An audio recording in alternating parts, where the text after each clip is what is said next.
Okay, I can feel live right now. Wonderful. Hi, everyone, and welcome to the third edition of Romola D Reports.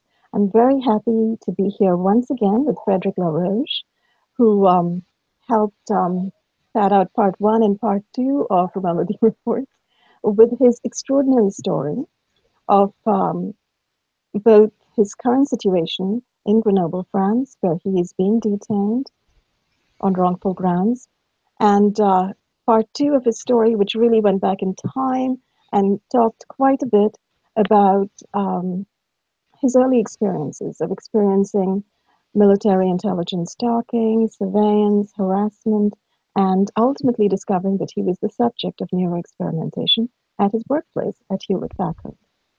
So where we left part two the last time was where Frederic had just returned to France after a visit to Turkey and learned that this stalking and surveillance was actually following him across borders, and where he actually had a conversation with a very close family member, a half-brother, who suggested to him that perhaps what he needed to do was leave France and go find a place where he could lose himself in a crowd of maybe 1 billion people, and a place like that would be India.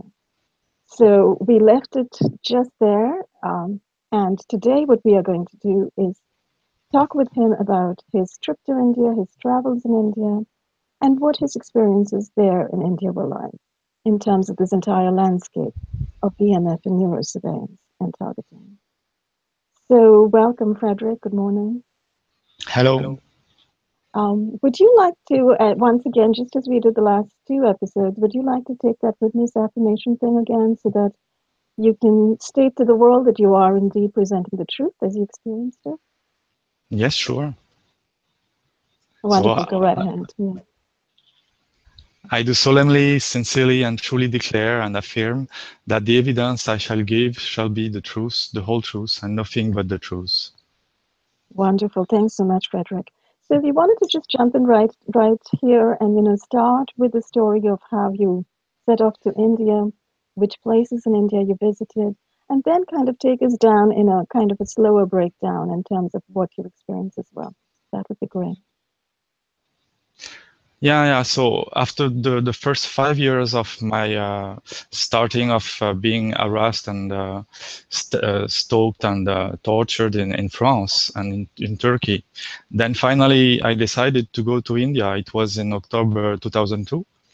And the first thing when I reached here, it's impressive how the heat of the place. It's very hot in Mumbai, and also the brightness of the sun. It's a different brightness at this in this country than from in France. And then I see the Indian people, and I listen to their Indian accent when they talk to me, and there is the very huge queue for immigration checking, so it's many hours waiting in the airport. Okay. So finally I have stayed in Mumbai maybe 1 week or 2 weeks in Mumbai, and after that I will tell you maybe just in a few seconds where I have been in India. So after Mumbai I have been to Pune, and after Pune I think it was Lonavala. It's a small village where there is a yoga school, and something interesting happened in Pune and in Lonavala also. And then I have been to Goa, and I have been a long time there, and I made a very good friend here, but some problems occurred also here. Then I have been to Hampi, just a short, maybe 1 or 2 days, and then I think I was wanting to go to Pondicherry, but it was too long, so I have stopped in the middle in Bangalore. And then something also happened here, and also something tragic here. And then I went to New Delhi, and from New Delhi to Kashmir in Srinagar.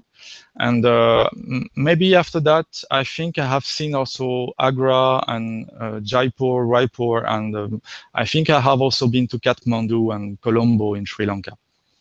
So let's start with every places. And so the first one was Mumbai.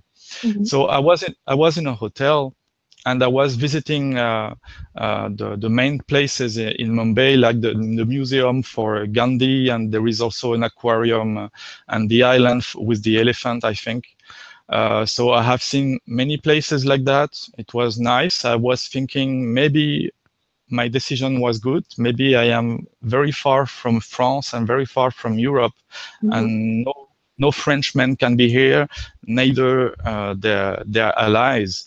Mm. And So initially, when you landed in Mumbai, you basically did not feel that you were being stalked as severe when you first landed. You felt more comfortable initially. yeah, there was still a very curious event when I started to leave from France, and then I arrived in Switzerland because it was a connecting flight. Hmm. And in Switzerland, I was making the queue to take the plane.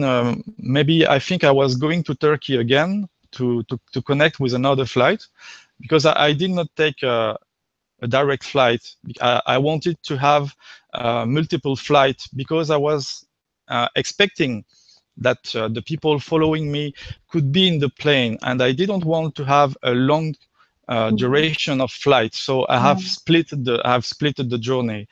And then in Switzerland, I was making the queue with the regular queue to take the plane, and everybody got inside the plane. And then suddenly there were some officers coming to the queue, and they were taking me and they were asking me to go to another plane. So I don't know the reason, but I went to another plane. And this plane was very strange because um, before arriving, I felt the pain again was happening to me, and I felt very destabilized, and the pain was very strong where when we have landed. And at this moment, I understood that I have failed my plan to avoid being attacked in the plane, and the people who were in the plane attacking me, they were happy to see that I was failing that. And then everybody from the plane got up and they applauded. It was unbelievable. I have never seen that in a plane, that everybody has applauded when we have landed and when I was completely crushed by the pain. So Hmm. I was thinking to myself, this plane is maybe not a regular plane, and all these people inside, they are not regular tourists.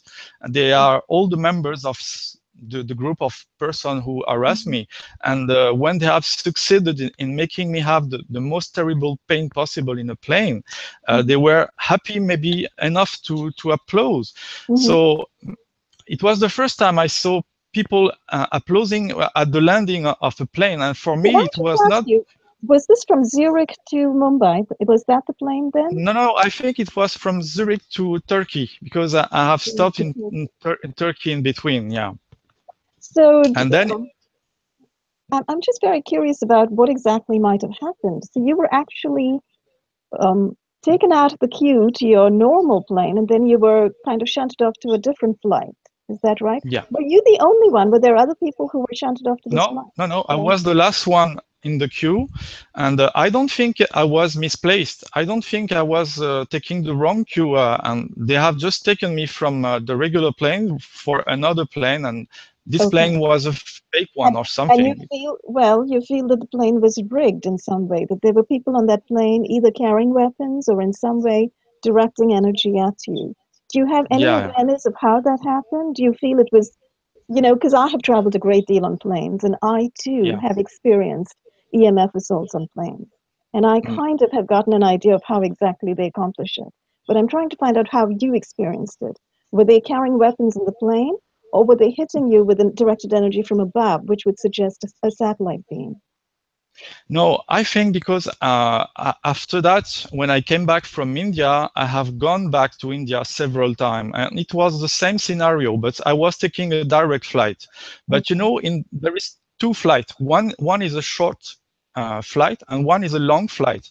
So in the long flight, it's full of tourists everywhere, full of Indian people, full of tourists. So they cannot manage the situation in the long flight. So nothing happens there. But in the short flight from Lyon to London or from Lyon to Zurich, for Mm-hmm. example, it's 1 hour and a half.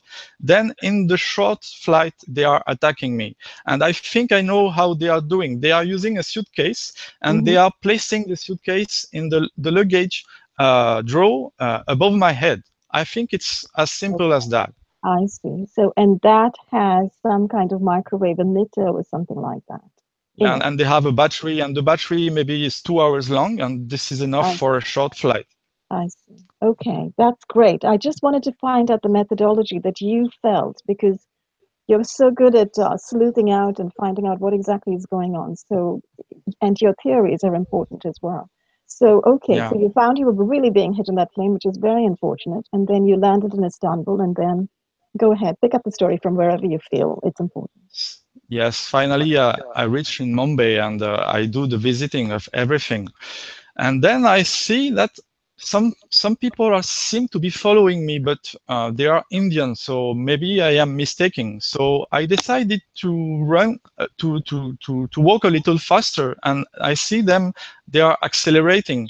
So I said to myself, maybe there are some people connected to the people I knew from France, and maybe they are here for me. So I should run away from them to escape, and maybe it's my last chance to get rid of them. So I was running very, very fast, and I was crossing the street in Mumbai by running, and I was following the tramway or the metro. I was trying to follow the path to remember approximately where was my hotel, and I was running maybe for half an hour like that, and the people, maybe one man was running behind me also.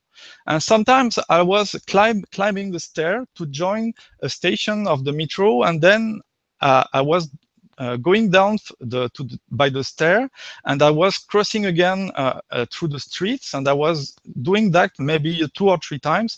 And the guy behind, he was also going up and down, going up and down. And finally, I arrived in a station. It was not very far from my hotel, but I was very tired and I was breathless. So I decided to stop. And the guy arrived, and he was also breathless, and he was maybe a little tired also. And there was an old man, and this old man seemed to be homeless or something, but he seemed to be knowing this guy. And this guy, I think he was from the police or something. And the old man was maybe an informant, and maybe he was knowing this guy, because he came to him and he said, hey buddy, what happened to you? And the guy said, I was running after a big fish. You heard him say this. Was this in English? Yeah, it was in English. It was in English. That's amazing. And this was all So on just a walk that you took from the hotel, and you started to notice that you were being followed.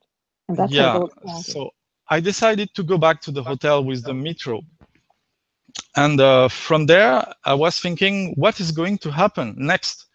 So I decided to not wait. And maybe I stayed there maybe one night. And then the next day, I saw on the newspapers that was inside the room that there is a city where the people from Mumbai sometimes they go there to enjoy a little countryside, and the city is Pune. So I decided to take the train, and I went to Pune.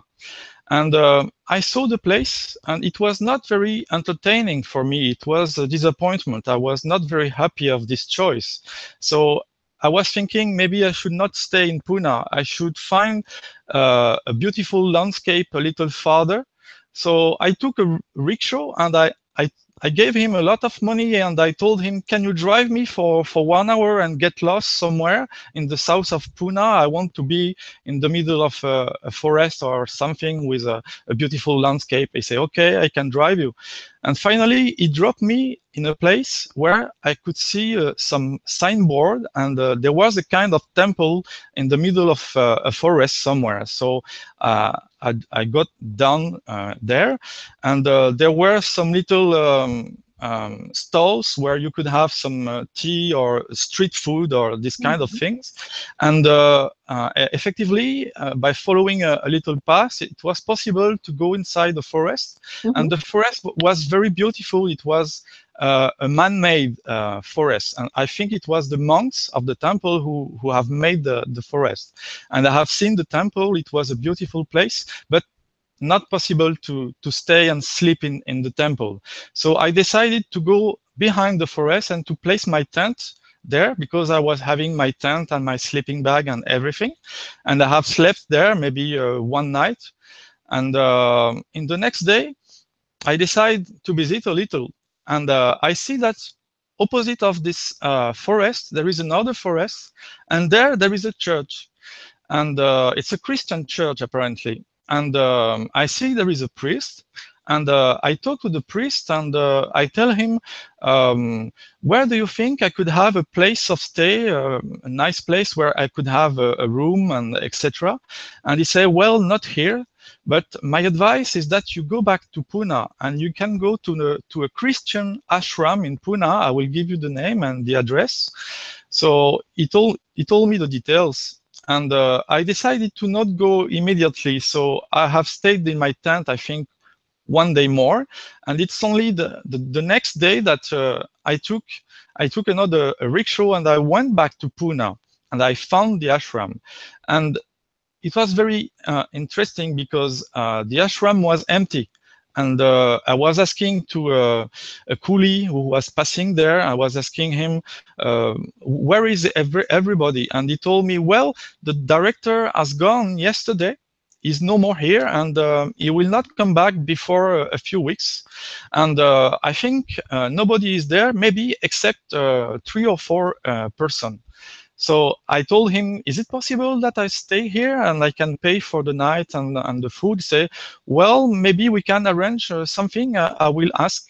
And he went to ask some person. And finally, I could have a room. And I have stayed there for one night. And the next day, I saw that the ashram was effectively empty. There was nobody here except 4 ladies. And these ladies were all foreigners. And they were English speaking, but each one, because I have stayed there a few weeks or maybe a few days, let's say. And we were having the lunch together and the food at night also. And sometimes we were washing our clothes in the bathroom. So we were sharing a few times together, and we were having some little talks. So I could see that they were having different English accents, and I could see that one was a British one was maybe an American one was maybe a Canadian one, and one was maybe an Australian one. I was not very sure, but and one lady, she was having some kind of design on her hand. It was black color, like a tattoo. And I think it was a kind of Jewish design. So I was thinking, maybe this lady, she's speaking English, but maybe she's from Israel or something. I didn't pay attention to the accent first, but then it happened something very curious. I was going outside to check for a cyber coffee because I wanted to read my mails, and I saw 2 of the ladies. They were standing just next to the coffee shop. So I was thinking, oh, they want maybe to check their mails also, or maybe they were knowing that I am going there, or I was not very sure. Then I go inside the coffee, and I check my mails, and then I think to myself, I should also search for useful information, because if I want to stay in India, I should know where is the best place to stay and where I could find a job to do a job in India. So I was starting to search for jobs in India, and I have read many propositions for jobs, etc. And I was very busy reading that. And in the coffee, there were maybe 10 young people. And at one moment, the girl behind me, she was telling to her neighbor, oh, it's very nice that he's looking for jobs in India. So I was thinking to myself, oh, these people are talking about me. So in my mind, I was thinking, if they are in the coffee, if they are here for me, then I think I am going to kill them. And I became, my face became red of anger. I was very much filled with anger, and I wanted really to hit them. And at that moment, they were telling to himself, oh, that's not the good moment. We have to go away from here. Is going mad or something. And they went away from the cyber coffee, except maybe 3% they were still here. So So, did you hear them say he's getting mad or he's getting angry? yeah, maybe not exactly these words, but they were reacting about something that was happening inside my mind. And Right. I could see that they were guessing what is happening in my mind, and then they were deciding that it's not the good time to stay near this guy because maybe it's going to explode, and maybe this is something they are expecting from me, that I am going to break to lose the control of myself Hmm. and to start breaking the chair and the table and then behaving mad, and then the police Hmm. could catch me, or anything. Maybe that's Hmm. what they were Which would expecting. Right, which would make sense if they were indeed stalking you and if they were indeed trying to mimic you and replay what you were doing it verbally, which is kind of what it sounds like, Yeah, and then actually seeing that they had succeeded in harassing and provoking you, just deciding to run because they didn't feel that they could handle the heat, right? yeah. Okay, very interesting. So all these kind of things I already knew from France, because it has happened a lot of time for me in France Hmm. when I was going to the restaurant, for example. The two table next of mine were already filled with this person, and they were talking about me. So I was having the habit of that, and So, in other words, you have so experienced many times the yeah, scenario of being in a public place, being stalked, yeah, being surveilled, and being intimately listened to and intimately watched, and then actions and words that you have actually said being replayed to you. So, you've had this experience before. And so, it's a yes. kind of a formula that these stalkers have been using around you, as around many, many others, of course, worldwide. At this point, we know exactly what the protocol is, what these formulae are. So it's very interesting that you found yourself now in a little cafe in Pune experiencing precisely the same kind. Yeah. So I went out, and the two ladies were also here, and then they were going inside a tea stall to have a cup of tea. So I decided to go there, and I was sitting next to their table, and I could listen to their conversation, and they were talking about me. So I was thinking, okay, so the ladies from the ashram are also part of that. So I came back to the ashram, and I could understand the next few days that indeed they were talking about me when I was near to them, or after the lunch. I could see that they were having conversation about me. And then I remember one night, an Indian man was arriving at the ashram, and he was there for 1 or 2 nights. And he was having his room just next to mine and next to the library. So I was not very sure what kind of person is that, because there were four foreign ladies and the director was not here. And so apparently the ashram was already set before I came. When the priest told me to go there, it was already a setup. So I understood that later, actually. So already the ashram has been cleared from everyone, and it was only booked for the person handling my case inside the ashram. And someone arrives. He's an Indian, but I don't trust him. So I go to the library and I try to pass a lot of time in the library, not being in my bedroom. I didn't want to go sleep. And I started to read some books about Buddhism. And it's my first time in India. I was reading books about philosophy and religion, and there were very many books were here. And I was reading the noble truths of Buddha, and what the Buddha taught to the civilization, what he has brought to the civilization. And I was thinking to myself, but what he's telling, it's it's speaking to me. I can feel related to what is telling. I feel that all my life I was searching for an answer for my problems in my life, and it's written there in this book, in this ashram. And I was feeling in harmony with myself. I was feeling in peace with myself. Mhm. And at that moment, I felt the pain again, and it was coming from the bedroom just next to the library. It was the man. He was coming there to torture me in the ashram. And I decided to use the book I was reading to change my mind and to keep clear in my head. And I was able, by using the words and using the inspiration from my readings, I was able to counter attack him, and I was able to not feel the pain anymore. And I heard him becoming angry and banging to the table, and he was telling to himself with a loud voice. I could hear him tell it that. He was saying, "Oh shit, he's his own psychiatrist. He knows how to cure himself." Wow, that's pretty amazing.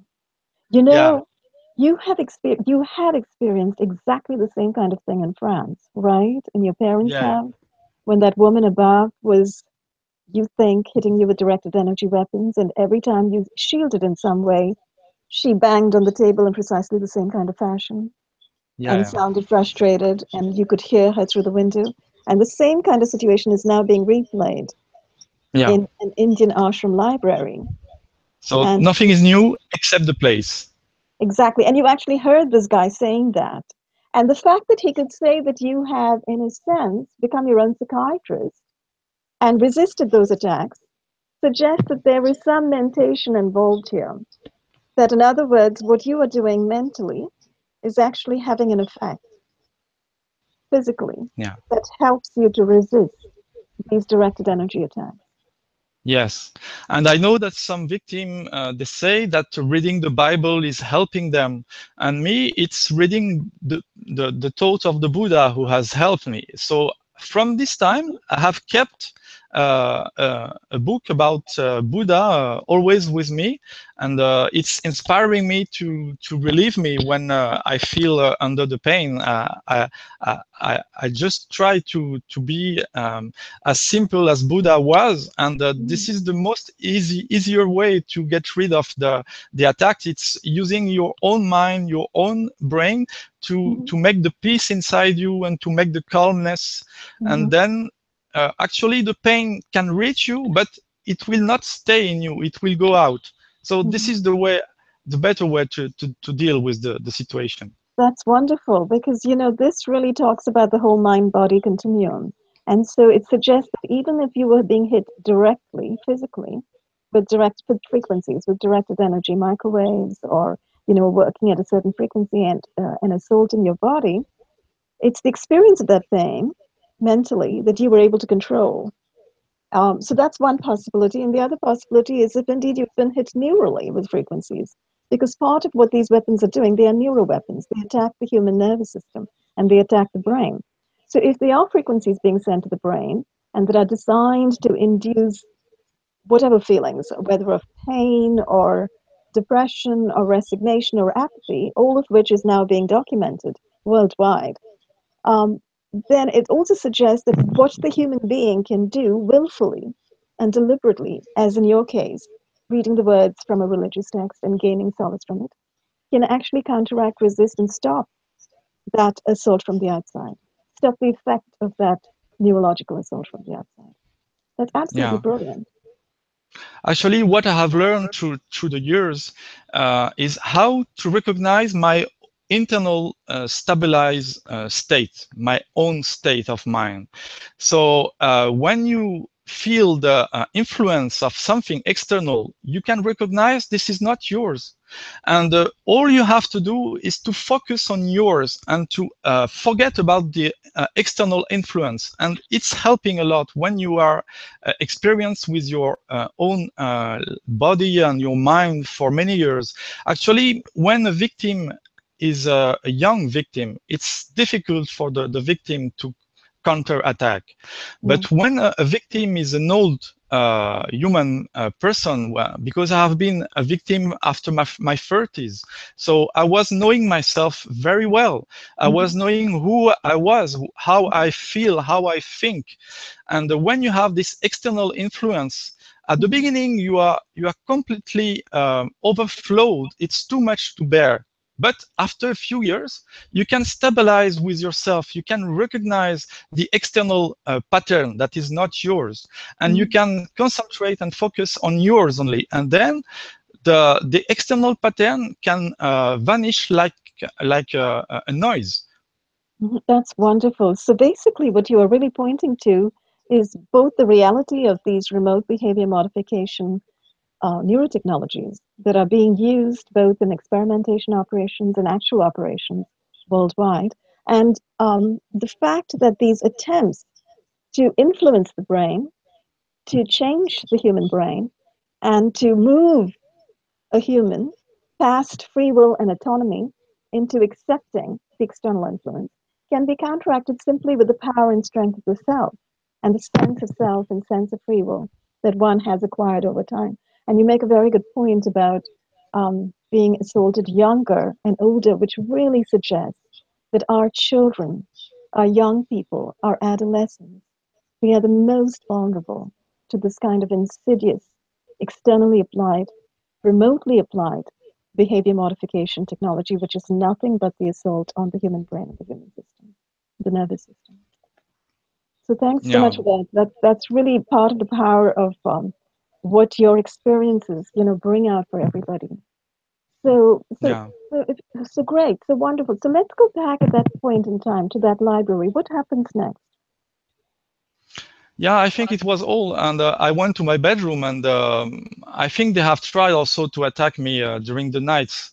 Um, so I think the next day there was a group of young people, and they were Christian band, music band. So they were making some music, and they Mm-hmm. were making some exercise with the instruments, and I was listening to them. And I was thinking they were genuine a genuine group of Christian coming here to for a festival or something. So I was enjoying listening to their exercise. They were just trying to make the instruments working, and then they have started to play music. It was very nice. And I was looking at them, and they were looking at me, and I was starting to think, oh, maybe is it like the Indian guy yesterday? Maybe this group is not a genuine group. Maybe they are part of the interaction that has been set up for me. And at this moment, I started to distrust this group. And in my mind, I was starting to become scared that maybe I have to deal with one more situation, one more group of person who are here to trap me. And I don't know how they did that, but they were reacting to my thinking. They were knowing that in my mind I was changing my mood, and I was not happy anymore. I was scared, totally scared. And at that moment, they have started to not play properly their music. They have started to make false notes, and the false notes were, it was symmetrical to my behavior, to the status of my mind.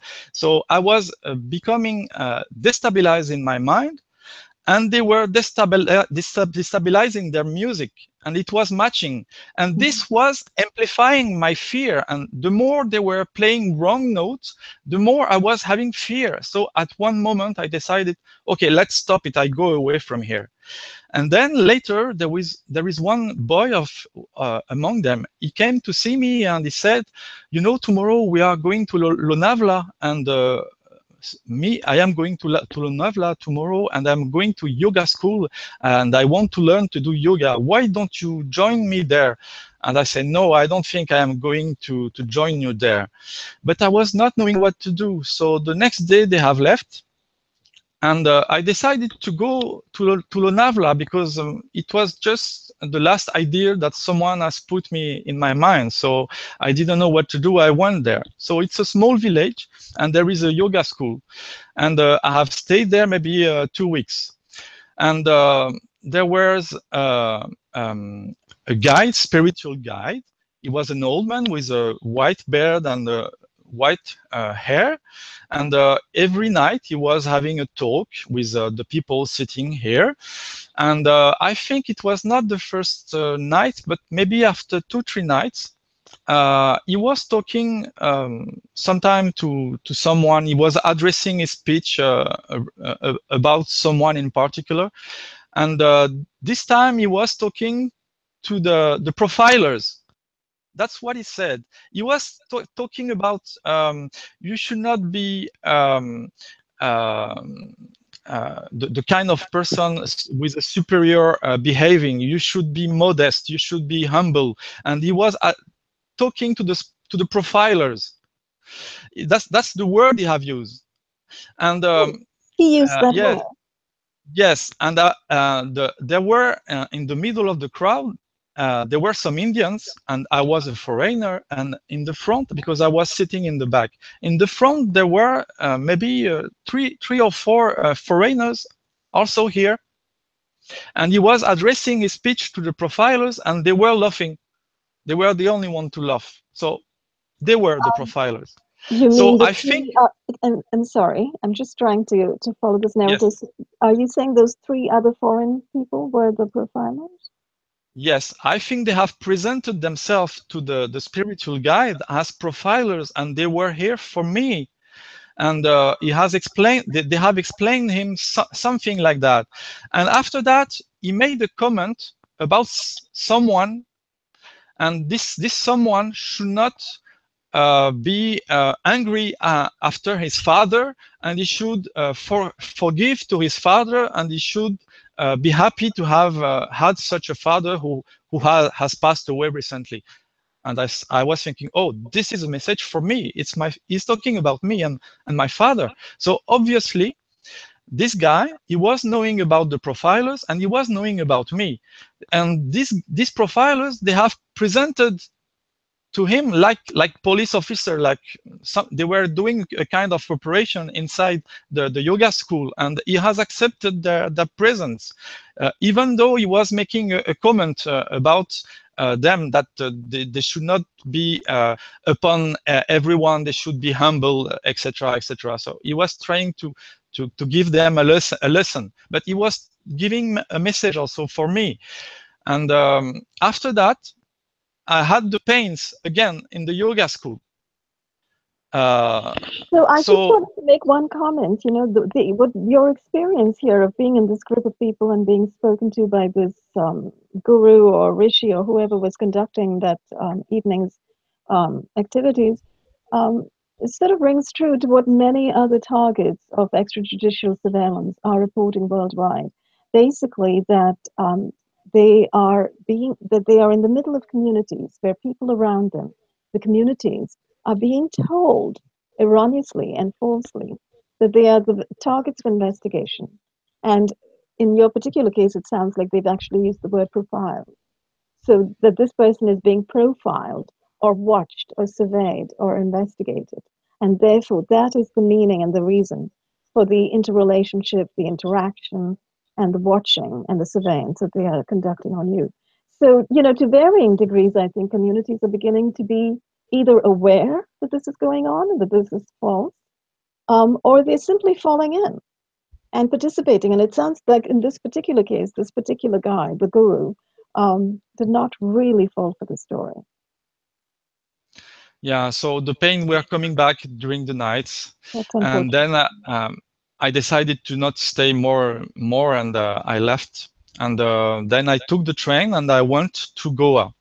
And in Goa, I have visited all the beach from the south to the north, and I decided to stay in the place where it's called Vagator, and there was having a Tibetan cafe. So it was a nice place. It was open on the open sky, and there was a very nice electronic music, and also a very nice pizza. to eat. So for me, it was the perfect place, and I decided to stay there. And I have rented a private bedroom of someone in Chapora. So it was in the middle of the jungle, and I was thinking to myself, this is good. I am in the middle of the jungle in a private home. There is no other home around.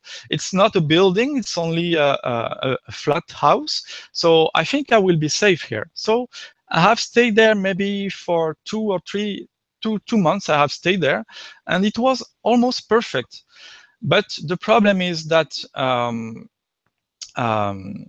I became sick, and I was thinking that maybe I should use the same medicine I was using in France.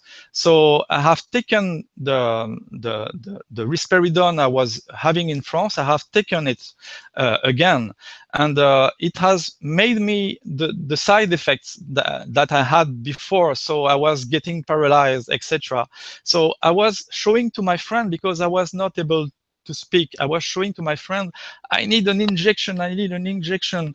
And they say, what kind of injection? I was not able to Mhm. explain that. Can I just But pause right there? When you say that you wanted to take the medication that you had taken in France, were you saying this is the medication? I just want to, revive this story for anybody who hasn't watched the other two videos. Basically, this was medication that you had gotten from a doctor, just to help you, in a sense, block the pain, the physical pains that you were feeling from the directed yeah, energy attacks, right? And that's why you took the yes, yes, risperidone. That's why you were prescribed the risperidone and you were taking it, right? Yeah. Okay. yes, All yes. right. I was having my pills from the start when I left France. Mm-hmm. Okay. So the problem is that my friend was afraid that I was a junkie, that I wanted to inject Oh boy. a Okay. drug. So he told me, I don't want you to stay anymore here, because my mother will not accept if it is the case. It's Mm-hmm. not possible. Now my mother is convinced that you are a junkie, so you cannot stay there. So I have found another place to stay, and it was a house for rent. But the problem is that it was just near the German bakery. It was near Anjuna. So it was just near the German bakery, and the German bakery is it's like a coffee. So it's so always open, and there is always many people here and tourists. And around the house there were a few houses also here. So at that moment I was only staying there, and the pain came back, and I was thinking maybe it's coming from the people in the German bakery, or maybe from the house just next to me. So I was thinking, I cannot stay there. I have to leave again. And so I decided to ask a friend to drive me, and he drove me to Hampi. And he was very sad, because it was the same friend who was renting me the house before, and we have become very close to each other. And he was crying. He was telling me, "Oh, you are leaving me now. I was thinking that you were like my best friend, and you are leaving me now. I'm very, very sad." And I said, "Yeah, I know, but I cannot do differently. I have to. I cannot stay very long in the same place. I have to move all the time." So he was very sad, and then he left back to Goa, and I was left in Hampi. And in Hampi, I have just stayed one day to visit the place. I have slept one night, and in the next day, I took the bus. I wanted to go to Pondicherry, but it was too far, so I have stopped in the middle in Bangalore. And in Bangalore, I was thinking, this is the place for the computer person, the software engineer. So I was thinking, and if I stay in Bangalore and work as a software technician or something, and maybe not, maybe I don't know what I will do. So I have rented a room in a hotel, Mm-hmm. and it was too much expensive. So I decided to find a cheaper place, and it was near Chickpet Circle. So I don't remember the place exactly. So it was a place a little dirty, with poor poor people everywhere.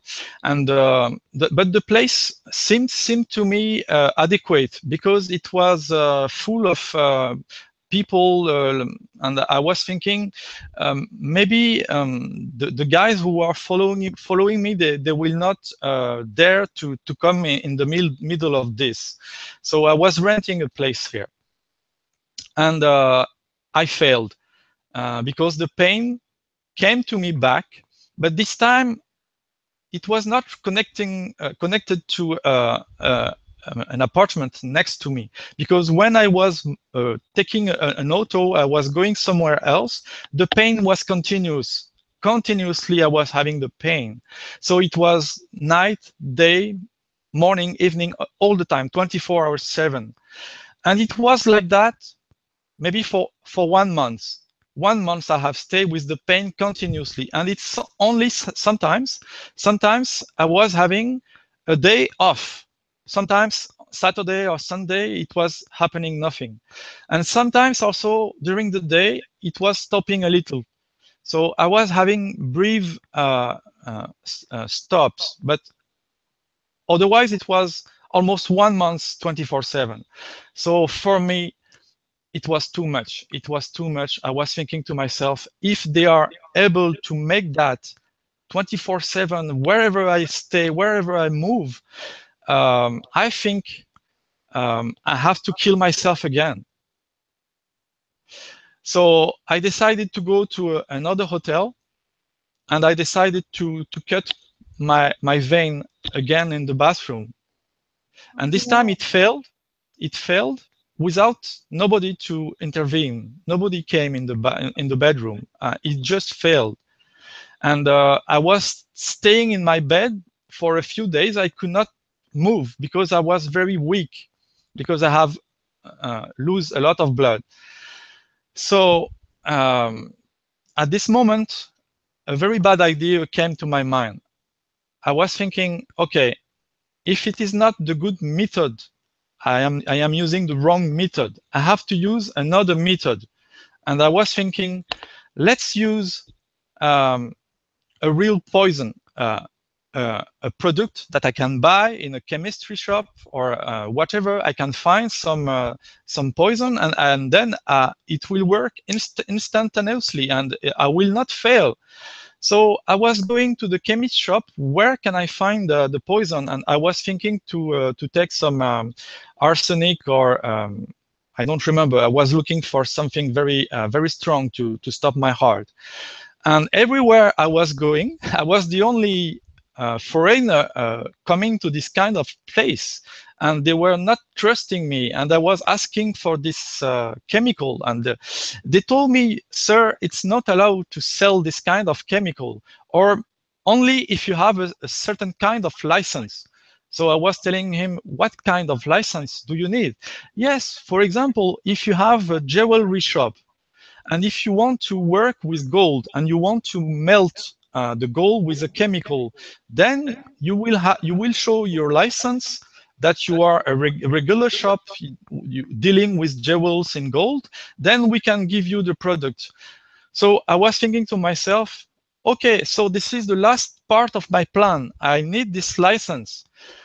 And at this moment, I got lost in my mind, because I was searching for some help with Indian people to open a jewelry with the money that I had left from the inheritance of my father after he died in 2000. So I was having some money in my bank account, and I was thinking maybe I can open a shop like a jewelry with an Indian partner.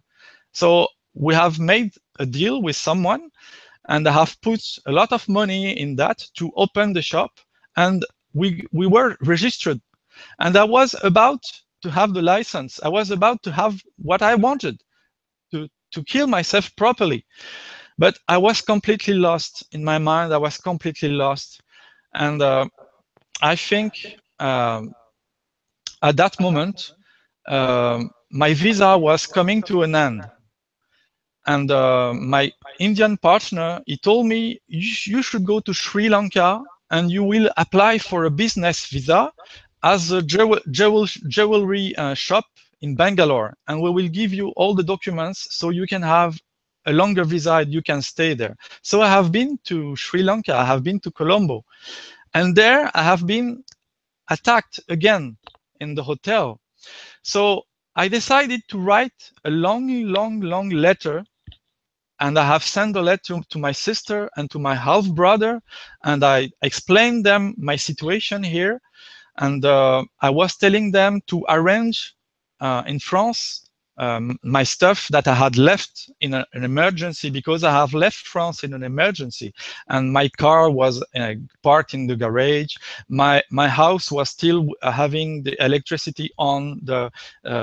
Everything was switched on in my house, and my house was still on the rent. And I was still paying the rent for nothing. I was not living there. So I have sent the keys of my house to my sister and my half brother, and I told them, please take my stuff back from the house and tell the landlord lady from the little house in the mountains that the rent is over and the contract is finished.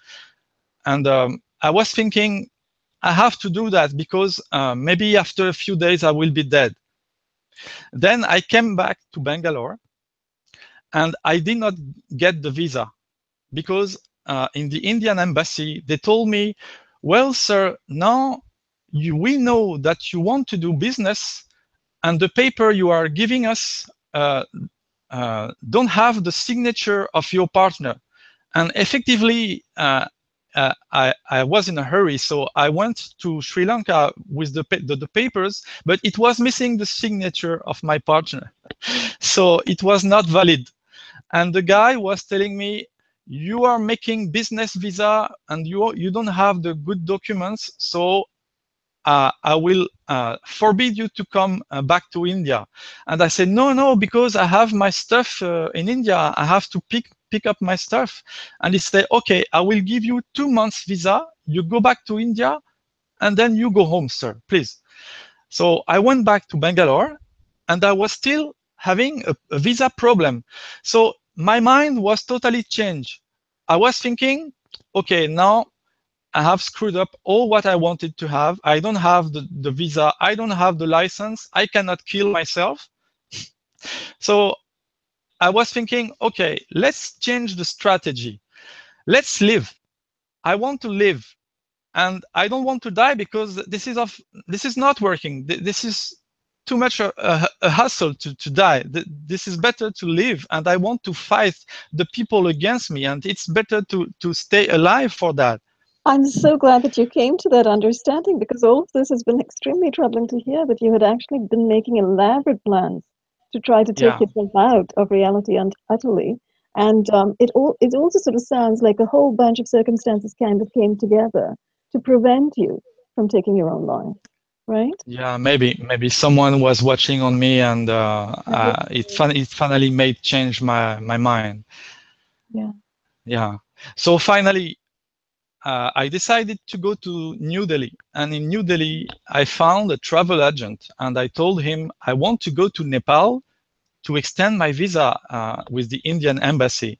And he told me, oh, I don't know if it's something easy, that maybe it will be a little difficult, but I can help you if you want. I can come with you. I can help you to make the visa. And then after that, my father is having some houseboat in the Kashmir, so maybe you could go there for 1 month or 2 months, and you could rest, because I can see that you are a little in the difficulties, and you are tired and you are not feeling well. So why don't you go to the Kashmir and have some trekkings, and you enjoy on the lake, etc.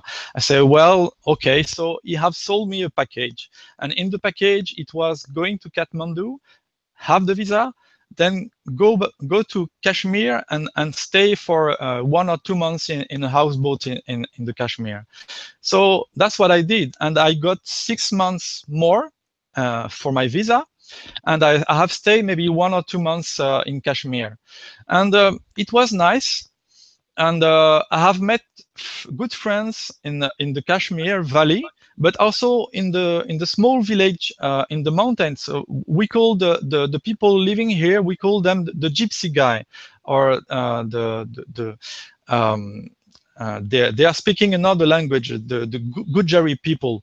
So they are the poor people. They are living in the altitude in the mountains. And I was meeting there these people when I was going for trekking in the mountains. And I was finding there the people who can survive to the winter, because there is a lot of snow here during the winter and they can survive this. So I was thinking to myself, they are the true human beings I was looking for. They are the true one. They know how to survive.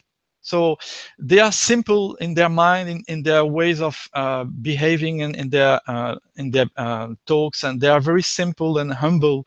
And I was thinking to myself, they are the real human beings I have never found anywhere. So it was in 2003, and it was my first encounter with the real simple Indian that live in the small village.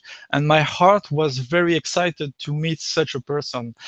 And they became my friends. And I have visited them many times during 2003. And even later, I was moving again in India. But I was managing to every year, because I have stayed 4 years in India. So every year I was taking 1 month to visit my friends in Kashmir. And in Kashmir, I have changed my place of stay different times. And at one point of time, I was in a house with a nice lady, and she was a very strong believer. And then she received three or four young Christian people, and she told me they are going to stay there for one night, because they were blocked at the airport and they could not take their flight. And I didn't want to let this poor young student, this group of Christian young person, I didn't want to let them lost. So I invited them to stay in my home. So Frederic, they will share in the first floor. You will have your room, and the next room will be busy, because they will use them. I said, yes, okay, no problem. But during the night, I was having a very severe attack, and I could not sleep. And I was listening to the voice of the Christian young person in the room next to mine, and the light was not switched off. The light was still on, and they were talking and talking, and I could hear what they were talking. They were talking about some description of my mind. They were talking about my ability to speak well in French and English and Spanish, and they were talking about my difficulties regarding the pain I was having in this very night. So I was remembering almost everything they were saying during the night. And then in the morning, I did not sleep almost. In the morning, we woke up, everyone, and then it was the time to have the breakfast. And my friend, the lady, and she was a believer, so she was wanting to make a prayer before having the breakfast. And I decided to talk, to make the prayer. And I made a very special prayer, because in the prayer I was giving the form of a prayer, but I was using specific words, and the words I was using were the words I had listened from the group of Christian people in the room next to me, and I was repeating their own very own words that I have heard them saying about me. And I saw in their faces it was changing, and they were very scared. And when I finished the prayer, I said Amen, and then everyone said Amen.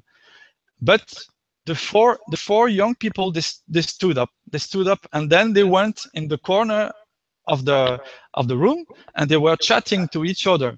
And one of them came to me, and he gave me a little piece of paper, and he wrote me his mobile number, and he told me, "Sir, we are very sorry what we did to you yesterday night, but we were told to do that. I'm very sorry. I'm giving you my personal number, sir. If you feel you need any help, please, sir, you will call me. I will try to help you the best I can.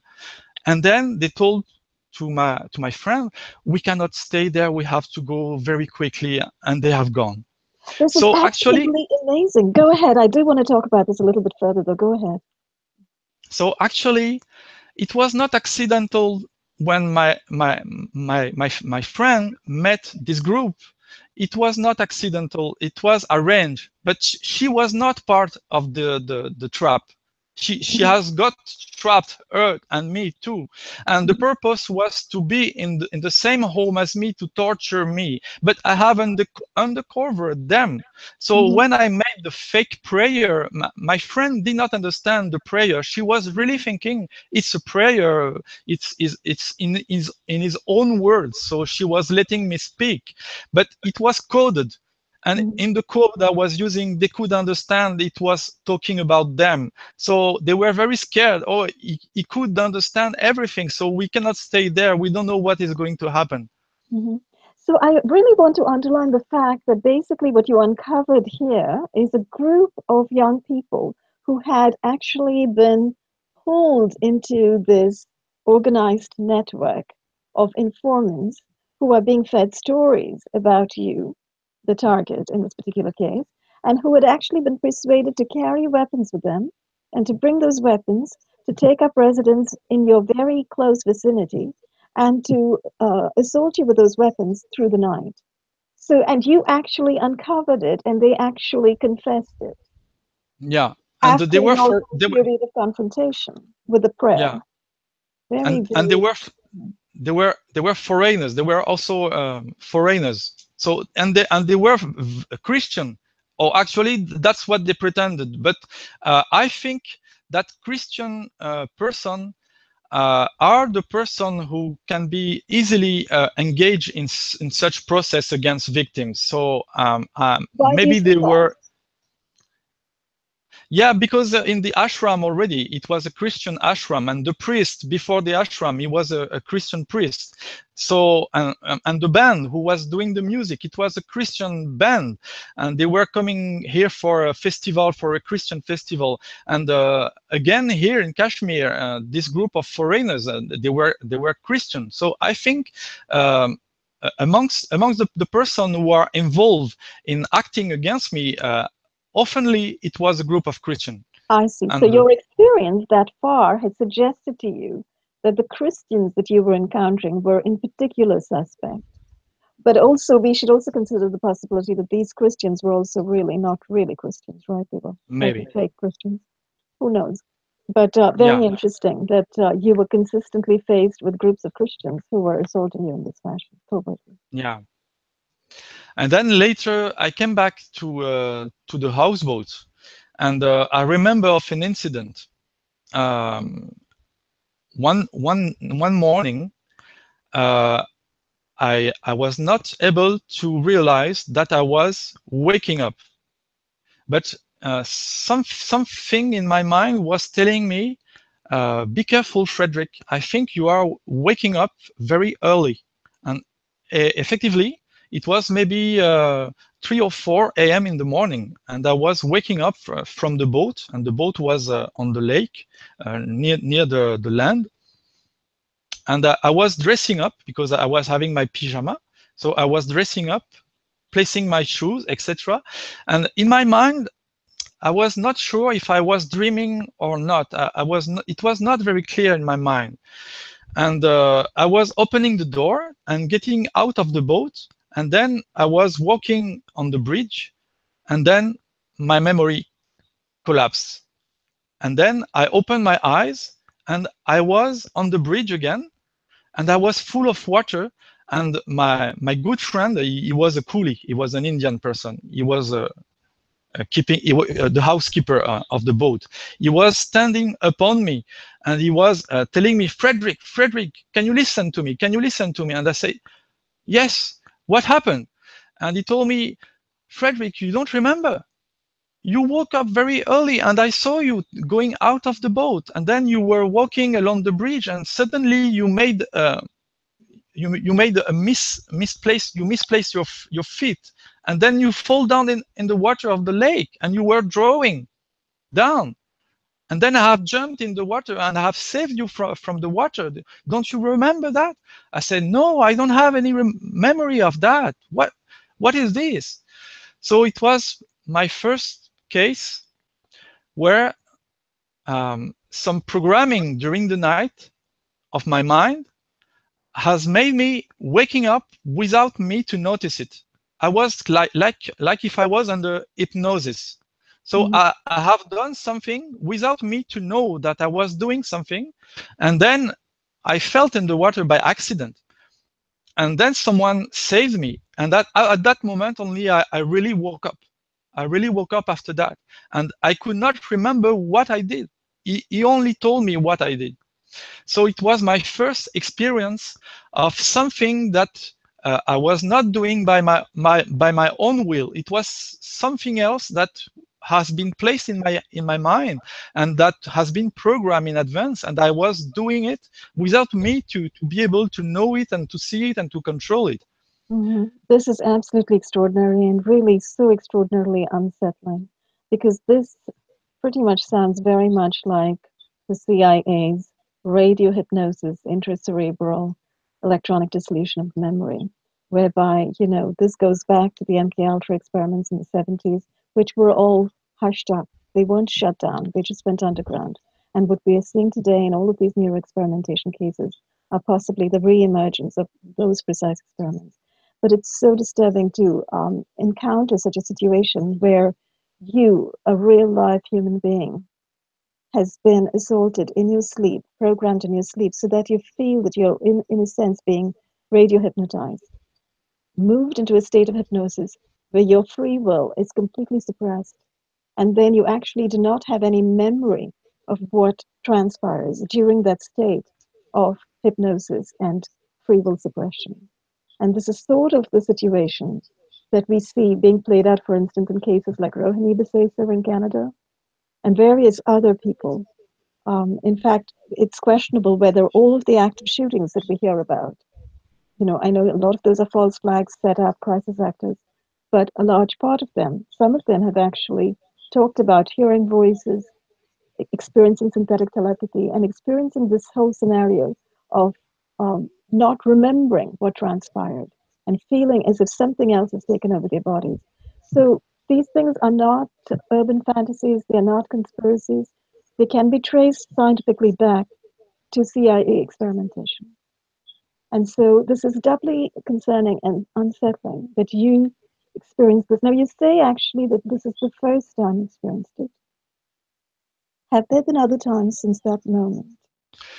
Yeah, it has happened a second time. I was in Delhi in the house of a friend, and I woke up. It's the same thing. I woke up maybe at 5 in the morning, and I went downstairs, and I have switched on his computer, and I was starting to work with the computer. And then my friend, he woke up also, and he was seeing me in front of the computer. So he came to me and he was asking me, Frederic, it's very early. What are you doing with the computer? And I was talking to him, but I was talking in French language, and he was not able to understand me. So he was telling me, please shut down the computer. I don't know what you are talking. You are talking in French. Can you listen to me? Can you listen to me?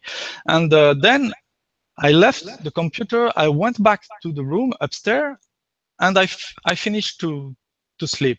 And then in the morning, everybody wakes up, but my friend comes to me and he say, Frederic, do you remember what you did in the middle of in the night, in the early morning? I said, no. Well, I will tell you. You have woken up, you have gone down, and you have used the computer, and you were talking to me in French. And then I say, oh, in my dreams, I remember I was talking in French to someone, but I didn't know it was for real. So it was just a brief action, but it was the second time I was acting under some kind of hypnosis, and I don't know how they can do that, and maybe because it's many years have passed, and they were passing this time. They were passing to induce me something in my mind, and this was starting to give a kind uh, of action, the result. Maybe they wanted this kind of result to come out after this many years passed to target me. But When, it has where, never. where did this latter incident occur? Yeah, I think it was in 2004 or something, And where and was it? it was in New Delhi. Yeah, In Delhi. It was still in India. I see. yeah. Okay. All right. So And that's very, it was the last time. it was the last time. Okay. So this whole scenario, by the way, of radio hypnosis is vastly interesting. And I think the ways in which the human brain, the free will is being overridden, I think there are several technologies in use actually from what I read. And certainly this is something to revisit. So at this point in time, since we are merely kind of documenting the incidents that you have experienced, let's go back to that moment on the Kashmir houseboat. So you've been revived, and it was a most dramatic moment because you literally were near drowning, and your friend saved you. So what Yeah, happened next? yeah. I think I have shifted to another house in Kashmir, and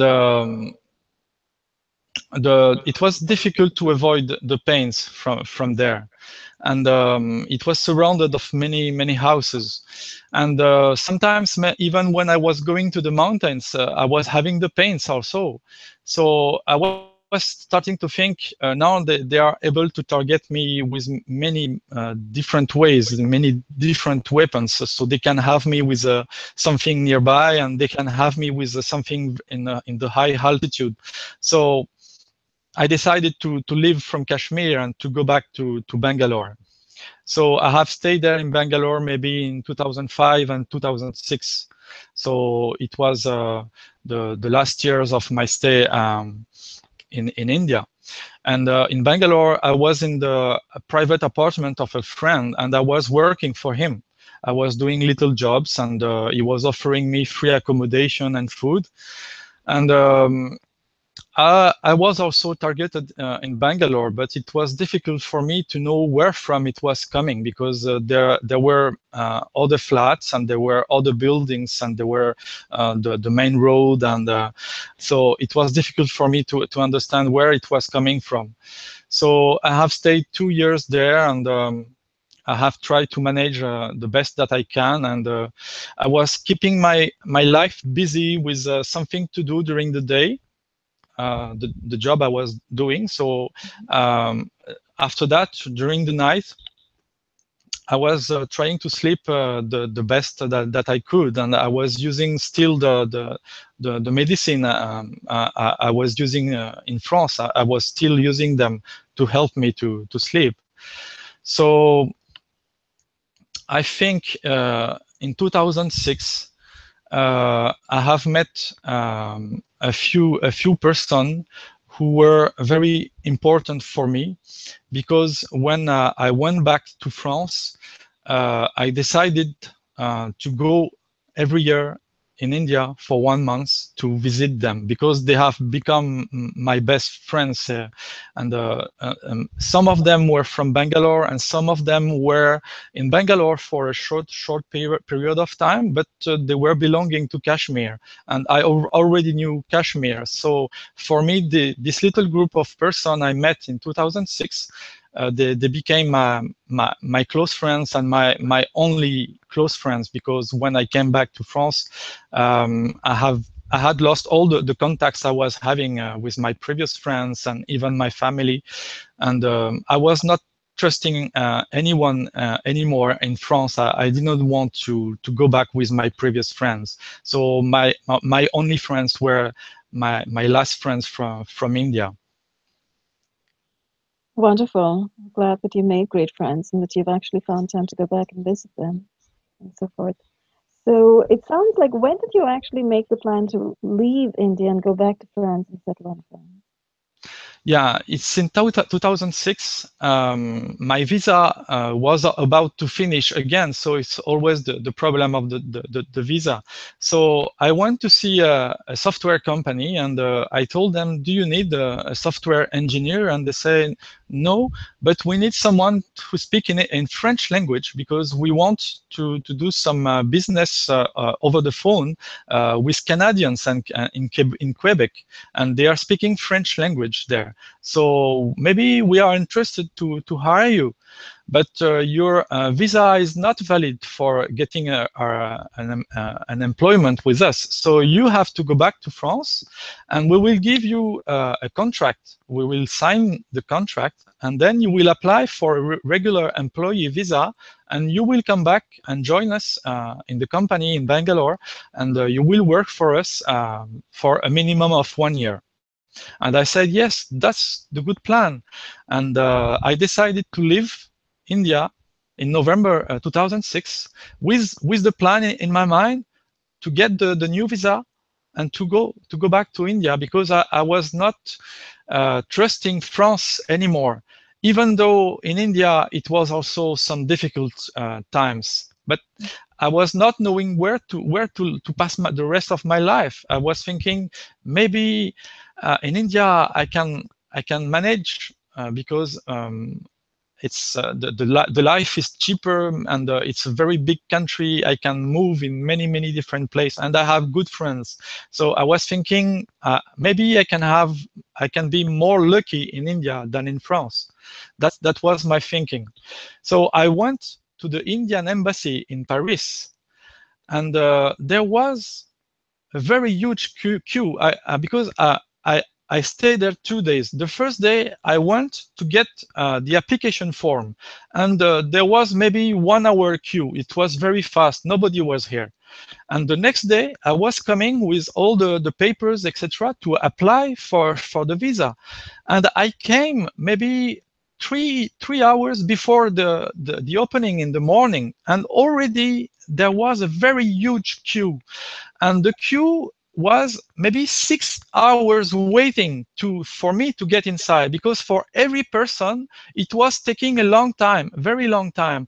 And when the queue was also going in outside in the roads, and when I was inside, I saw a lady, blonde hair, and this lady, I was knowing her. She was a French lady I have met in the shop for the man I was working for in Bangalore. She was there. She was in the shop where I was working in Bangalore. And we have talked maybe 5 minutes because she was French. And then she was there in the Indian embassy, maybe half a year later. She was there, and she was in the same day that I was applying for the visa. She was there. So I was asking her, but what are you doing here? And she said, well, like you, I am applying for another visa because I'm going back to India. Me too. But for me, this was having no sense at all. And during all the time I was doing the queue, I was having a lot of pain in my head. And I was thinking, even I have to leave the queue and not apply for the visa because the pain was so huge. And actually, when I was inside, I could see the person in front of the desk of the counter. They were talking, and I think that all the queue was filled of fake person. And even this French lady, it was not an accident. She was here because there was an entrapment also at the embassy, and the purpose was to make me fail to have the visa. But I did not fail. I had my visa. It was done. That's brilliant. But the problem was, when I came back to my place of living with my mother, I was staying with my mother. Then I was severely attacked, and it was so painful that I had to call the emergency, and I went to the hospital, and I have stayed maybe 1 day in the hospital, and I was feeling so much weak and so much pain everywhere, that finally I called the company in Bangalore, and I told them, I'm sorry, but I am too much weak and I have too much pain. I cannot come in the proper date that you were expecting me to come, because maybe I am going to stay in the hospital. I am very sick. So finally, I didn't use this visa. It is still on my passport, but it has never been used because I could not go back to India, and I stayed in France with my mother, and then many other things have happened later. I see. Okay. That is such an incredible story. So you actually succeeded in getting the visa despite being assaulted in the line and despite being swarmed by, it appears, networks of people who were put there to stall the entire process. But then immediately afterward, you got very sick and you actually couldn't go. Um, so, so in a sense, you stayed in France not by intention, but somewhat accidentally, because you had intended to go back to India. Yes. And this was in 2006, right? Or early 2007, perhaps? Or was it still It's in 2007. Yeah. It was 2007. Okay. So perhaps at this point, Frederic, what we can do is close down this session because we've been going on now for an hour and 20 minutes. Yeah. And in the next session, part 4, we will pick up your story with your stay in France and bring it up, perhaps bring it up to the present date, because during this time period, it sounds like between 2007 and 2017, you became very active as an activist and you began to research and understand this phenomenon, and you began to do a lot of work to try to alert people to what is going on in France and elsewhere, really, about the organized stalking and about the neuro experimentation with neurotechnology that's going on, and the use of directed energy weapons or microwave weapons on people in a covert fashion. So this has been a really extraordinary conversation. Did you want to add anything further about your whole experience in India before we close this one down? Yeah. I think India, it was something good. My only mistake maybe is that I didn't throw my credit card, and I didn't throw even my French SIM card, and I didn't throw my passport and my papers. And maybe I could have a chance if right away, when arriving in Mumbai, I should have been to a temple and become a monk and live as a monk there, by throwing all my stuff and not using them anymore. And maybe I could have really been lost there, but it So, was not the case. but well, you're kind of saying now, sort of in hindsight, that perhaps if you had done that, if you had sort of stripped yourself of your existent papers, announcing and pronouncing your current identity or your persona as a person, um, then you might have experienced life differently. But it appears that part of what's going on here with people following targets from state to state and country to country across borders has to do with something that goes beyond credit cards. Yeah. It has to do with brain frequencies, right? With the Yes. Yes. unique brain print that each of us has, our Yes. brain resonance frequencies, our bioresonance frequencies. I understand there are specific frequencies for every single one of our organs. Mm. And it has to do with the tapping into and the recording of these frequencies by these incredibly amoral and unethical neuro experimenters and totalitarians, really, who are imposing these forms of control on human beings in this fashion by taking these brain prints. Mm. So our brain prints we carry with us, Mm. we emit them despite ourselves continuously. And quite apart from the issue of brain frequencies, there's also the issue of covert implantation. Most targets report being covertly implanted. In other words, there are RFID chips in their bodies, possibly in their brains, that are giving off specific frequencies that can be received and can be recorded. And people are being tracked in this fashion, and that brings up this whole issue of electronic slavery, bioslavery, etc. That I have been following in my articles, and that you as well, are very aware of. So obviously, it's for these reasons that we are doing these interviews and that we are talking about these subjects, because we want to disseminate to the world that these are not stories, that these are actualities that are currently transpiring. So I really thank you for coming forward and talking at length about your experiences, because through the course of your experiences, You have made extraordinary discoveries, attesting to the reality of these stalking and assault scenarios. So I really thank you, Frederic. And at this point, if we're okay with closing the session down, let's do so. And we'll plan to convene again very soon to pick up part 4 with your experience in France. Okay, thank you. All right. Thank you so much. Thank you, everyone. Bye and see you soon. Bye.